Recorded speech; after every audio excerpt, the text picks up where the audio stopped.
الشیطان الرجیم بسم اللہ الرحمن الرحیم السلام علیکم ورحمۃ اللہ وبرکاتہ۔ معزز حاضرین کرام، بزرگان قوم اور ملت، میری عزت دار ماں اور بہنوں،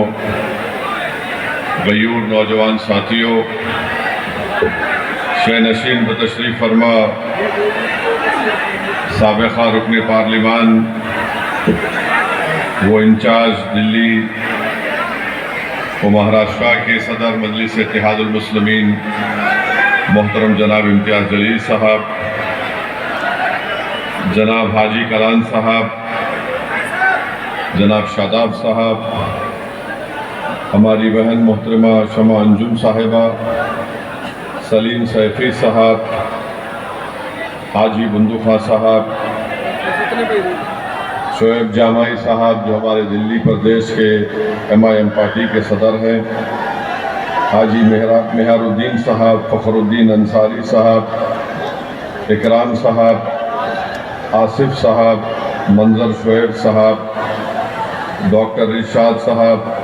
اصغر انصاری صاحب، عمران خان صاحب، محترمہ سما نبی صاحبہ، میں آپ کے درمیان میں اس لیے آیا ہوں آپ سے گزارش کرنے کے لیے کہ مصطفیٰ آباد وِدھان سبھا کے لیے مجلس اتحاد المسلمین نے جناب طاہر حسین صاحب کو اپنا امیدوار نامزد کیا ہے۔ میری آپ تمام سے گزارش ہے کہ اس آنے والے اسمبلی کے الیکشن میں آپ تمام لوگ متحدہ طور پر اپنے کیبورڈ کا استعمال کریں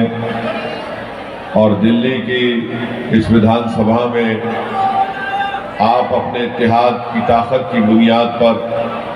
اپنی آواز کو بھجائیں۔ میرے عزیز دوستوں اور بزرگوں، میں زیادہ دیر آپ کے درمیان میں نہیں ٹھہروں گا، چند اہم باتیں آپ سے کر یہاں سے چلے جاؤں گا۔ آج سے 3 دن پہلے، 3 یا 4 دن پہلے ہم نے پارلیمنٹ میں ہمارے ملک کے آئین کے 75 سال کے مکمل ہونے پر پارلیمنٹ میں ایک جشن منایا گیا، خوشی منائی گئی، اس پر بحث بھی ہوئی۔ میں آپ کو بتانا ضروری سمجھتا ہوں کہ جب ہمارے وطن عزیز کا آئین سمویدھان بن رہا تھا، اس کانسٹیٹیوئنٹ اسمبلی میں جب سمویدھان بن رہا تھا تو مولانا ابوالکلام آزاد نے اس بات کا مطالبہ کیا کہ بھارت کی سب سے بڑی اقلیت مسلمانوں کو ریزرویشن ملنا چاہیے، اور مولانا نے ان ریزرویشن کی بات کی تھی جو پارٹیشن سے پہلے مسلمانوں کو دیا گیا تھا۔ اور جب مولانا نے اس بات کا مطالبہ کیا تو سردار پٹیل نے اس وقت مسلم لیگ کے باغی ریبل لوگ تھے، جس میں عابد حسین اور ایک محترمہ تھی، ان کو سردار پٹیل نے اشارہ کر کے کہا کہ تم ان کا جواب دو،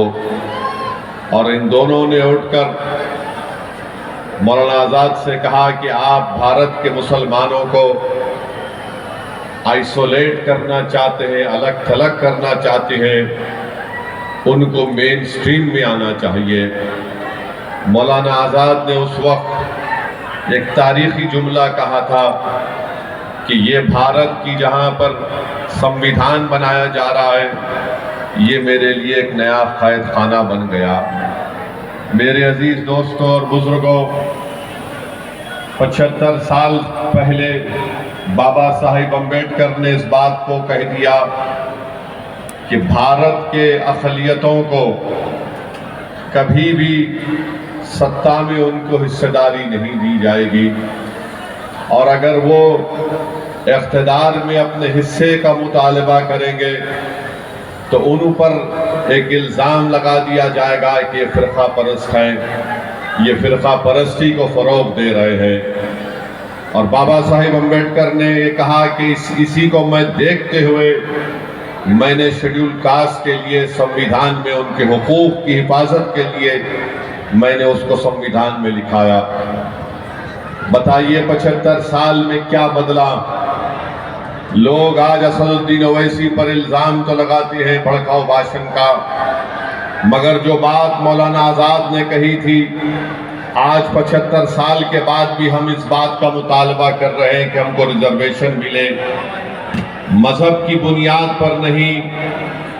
سماجی، اقتصادی اور تعلیمی پسماندگی کی بنیاد پر ملے۔ جب ہم اس بات کا مطالبہ کرتے ہیں کہ ہم کو حصہ داری دیا جائے تو الزام ہم پر یہ لگایا جاتا ہے کہ تم فرقہ پرستی کو فروغ دینا چاہتے ہو۔ الزام اس وقت بھی لگا تھا 75 سال پہلے، آج بھی۔ الشیطان الرجیم، بسم اللہ الرحمن الرحیم، السلام علیکم ورحمۃ اللہ وبرکاتہ۔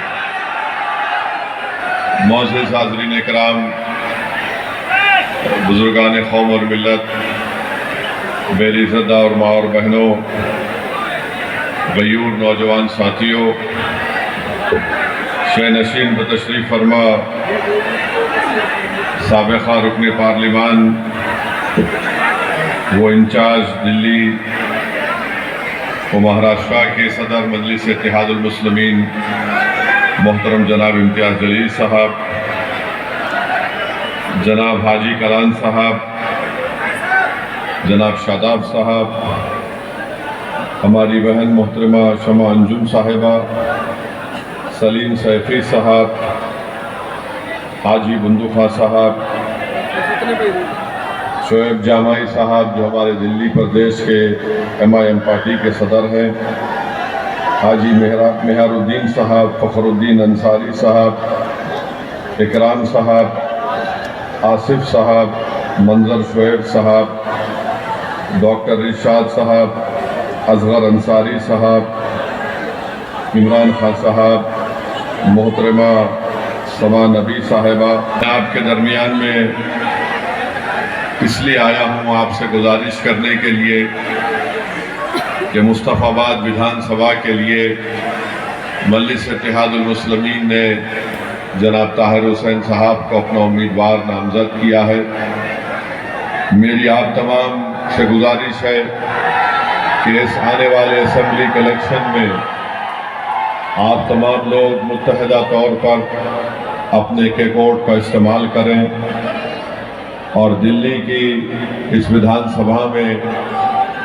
آپ اپنے اتحاد کی طاقت کی بنیاد پر اپنی آواز کو بھجائیں۔ میرے عزیز دوستوں اور بزرگوں، میں زیادہ دیر آپ کے درمیان میں نہیں ٹھہروں گا، چند اہم باتیں آپ سے کر کر یہاں سے چلے جاؤں گا۔ آج سے 3 دن پہلے، 3 یا 4 دن پہلے ہم نے پارلیمنٹ میں ہمارے ملک کے آئین کے 75 سال کے مکمل ہونے پر پارلیمنٹ میں ایک جشن منایا گیا، خوشی منائی گئی، اس پر بحث بھی ہوئی۔ میں آپ کو بتانا ضروری سمجھتا ہوں کہ جب ہمارے وطن عزیز کا آئین سمویدھان بن رہا تھا، اس کانسٹیٹیوئنٹ اسمبلی میں جب سمویدھان بن رہا تھا تو مولانا ابوالکلام آزاد نے اس بات کا مطالبہ کیا کہ بھارت کی سب سے بڑی اقلیت مسلمانوں کو ریزرویشن ملنا چاہیے، اور مولانا نے ان ریزرویشن کی بات کی تھی جو پارٹیشن سے پہلے مسلمانوں کو دیا گیا تھا۔ اور جب مولانا نے اس بات کا مطالبہ کیا تو سردار پٹیل نے اس وقت مسلم لیگ کے باقی ریبل لوگ تھے، جس میں عابد حسین اور ایک محترمہ تھی، ان کو سردار پٹیل نے اشارہ کر کے کہا کہ تم ان کا جواب دو، اور ان دونوں نے اٹھ کر مولانا آزاد سے کہا کہ آپ بھارت کے مسلمانوں کو آئسولیٹ کرنا چاہتے ہیں، الگ تھلگ کرنا چاہتے ہیں، ان کو مین سٹریم میں آنا چاہیے۔ مولانا آزاد نے اس وقت ایک تاریخی جملہ کہا تھا کہ یہ بھارت کی جہاں پر سمویدھان بنایا جا رہا ہے، یہ میرے لیے ایک نیا قید خانہ بن گیا۔ میرے عزیز دوستوں اور بزرگوں، 75 سال پہلے بابا صاحب امبیڈکر نے اس بات کو کہہ دیا کہ بھارت کے اقلیتوں کو کبھی بھی سطح میں ان کو حصہ داری نہیں دی جائے گی، اور اگر وہ اقتدار میں اپنے حصے کا مطالبہ کریں گے تو ان پر ایک الزام لگا دیا جائے گا کہ یہ فرقہ پرست ہیں، یہ فرقہ پرستی کو فروغ دے رہے ہیں۔ اور بابا صاحب امبیڈکر نے یہ کہا کہ اسی کو میں دیکھتے ہوئے میں نے شیڈول کاسٹ کے لیے سمویدھان میں ان کے حقوق کی حفاظت کے لیے میں نے اس کو سمویدھان میں لکھایا۔ بتائیے 75 سال میں کیا بدلا؟ لوگ آج اسد الدین اویسی پر الزام تو لگاتے ہیں بھڑکاؤ بھاشن کا، مگر جو بات مولانا آزاد نے کہی تھی، آج 75 سال کے بعد بھی ہم اس بات کا مطالبہ کر رہے ہیں کہ ہم کو ریزرویشن ملے، مذہب کی بنیاد پر نہیں، سماجی، اقتصادی اور تعلیمی پسماندگی کی بنیاد پر ملے۔ جب ہم اس بات کا مطالبہ کرتے ہیں کہ ہم کو حصہ داری دیا جائے تو الزام ہم پر یہ لگایا جاتا ہے کہ تم فرقہ پرستی کو فروغ دینا چاہتے ہو۔ الزام اس وقت بھی لگا تھا 75 سال پہلے، آج بھی اداروں کی چوکھٹ پر بیچ دیتے ہیں، گروی رکھ دیتے ہیں، وہ کبھی بھی عوام کی آواز نہیں بن سکتے۔ میری اس بات کو یاد رکھو، آپ کبھی بھی کچھ نہیں کر پاتے۔ کیا کیا نہیں ہو رہا ہے، مجھے بھی یہاں پر ہمارے شعیب جامعی صاحب بتائے کہ کچرے کا کتنا بڑا مسئلہ ہے، کتنا بڑا مسئلہ ہے۔ اور جب یہ کیجریوال مکھیہ منتری بنے تو پبلسٹی کے لیے 1 روپیہ خرچہ ہوتا تھا، اب کیجریوال کے مکھیہ منتری بننے کے بعد 44 روپے پبلسٹی پر خرچہ کیے جاتے ہیں۔ 44 روپے۔ اپنا گھر بنائے، کیجریوال نے اپنا گھر بنایا تو گورنمنٹ کے پیسوں سے محل بنا دیا۔ ارے کیجریوال، تم یہاں پر آ کر دیکھتے مصطفیٰ آباد میں لوگ کیسی اپنی زندگی گزارتے ہیں۔ میرے عزیز دوستوں اور بزرگوں، نیشنل گرین ٹریبونل نے دلی حکومت پر 900 کروڑ روپے کا ان کا کہا کہ کمپنسیشن دو، مگر اوکھلا، غازی پور، بھلساوا میں جو کچرے کے پہاڑ بن رہے ہیں، ایسا لگتا ہے کہ جوناگڑھ کے گرنار سے بھی لمبے پہاڑ کچرے کے بن رہے، کوئی پوچھنے والا نہیں ہے۔ کیا ڈیولپمنٹ ہوا دلی میں؟ کچھ دکھ کر نہیں آتا۔ آپ کی آواز جب ہوگی تو ڈیولپمنٹ دکھ کر آئے گا، اگر آپ کی آواز نہیں ہوگی تو یاد رکھیے کوئی ڈیولپمنٹ نہیں ہوگا۔ یہ عام آدمی پارٹی کا مکھیہ منتری مہرولی سے ایک صاحب کو ٹکٹ دینے کا اعلان کیا، وہ نریش صاحب کا نام لیے، بولا گیا کہ ان کے اوپر الزام لگایا گیا تھا، بلکہ کورٹ نے سزا بھی دی تھی، وہ قرآن کی بے حرمتی کرے تھے۔ یہ ان کا اصلی چہرہ۔ آپ جان لیجئے کہ عیدگاہ ہے پرانی دلی میں، اس کی زمین پر قبضہ ہو گیا۔ میں جانتا ہوں 1 سال سے کیجریوال نے دلی کا وقف بورڈ نہیں بنایا۔ تم نہیں بنائے تو مودی نے ایک آفیسر کا تقرر کر دیا، عیدگاہ کی زمین پہ قبضہ ہو گیا۔ کیوں نہیں بنایا تم نے 1 سال سے دلی کا وقف بورڈ؟ کس نے روکا تھا تم کو؟ مگر نہیں بنایا اس لیے تاکہ قبضے ہو جائیں، تاکہ کوئی کچھ کر لے۔ میرے عزیز دوستوں اور بزرگوں، ہم آپ سے اپیل کر رہے ہیں کہ متحدہ طور پر اپنے ووٹ کا استعمال کریے۔ اگر آپ پھر اسی چکر میں پھنس جائیں گے کہ نہیں کچھ ہو جائے گا، ارے اب کیا بچا ہے مجھے بتاؤ، اب کیا بچا ہے تمہارے پاس؟ اب تو یہاں سے اٹھنے کی بات آپ کو ہم کو کرنا ہے۔